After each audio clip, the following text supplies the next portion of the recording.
দেবিত্ব ও মানবিত্ব মিলিয়ে মায়ের এক অদ্ভুত ব্যক্তিত্ব। সেই ব্যক্তিত্ব মুগ্ধ করত, শান্তির প্রলেপ বুলিয়ে দিত, কিন্তু তার সামনে চপলতা প্রকাশ করা যেত না। উদ্বোধনের কর্মচারী চন্দ্রমোহন দত্ত মায়ের বাজার করা প্রভৃতি অনেক কাজ করেন এবং এজন্য প্রায় তাকে মায়ের কাছে যেতে হয়। মা তাকে খুব স্নেহ করেন। একদিন স্বামী শুদ্ধানন্দজির সঙ্গে যখন তিনি গঙ্গা স্নানে যাচ্ছেন, শুদ্ধানন্দজি তাকে মজা করে বললেন, চন্দ্র, তুমি তো মার কাছে গিয়ে প্রসাদ খাও, আমি একটা কথা বলি, তুমি মাকে বলতে পারো?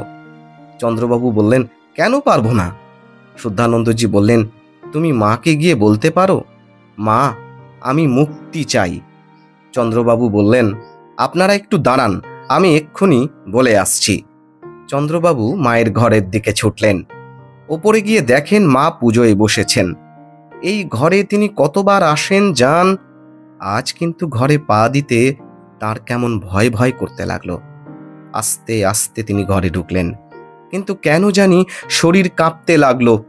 একটু পরে মা তার দিকে চেয়ে আসার কারণ জানতে চাইলেন। চন্দ্রবাবুর বুক তখন কাঁপছে, আর কে যেন গলা চেপে ধরেছে। তিনি সব ভুলে গেলেন, অভ্যাস বশে বলে ফেললেন, প্রসাদ চাই।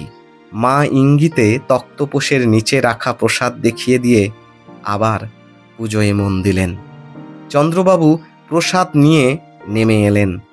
তার সেই কাঁপুনি থামতে প্রায় 1 ঘন্টা লেগেছিল। হ্যাঁ, এমনই একটি অদ্ভুত ঘটনা সেদিন ঘটেছিল।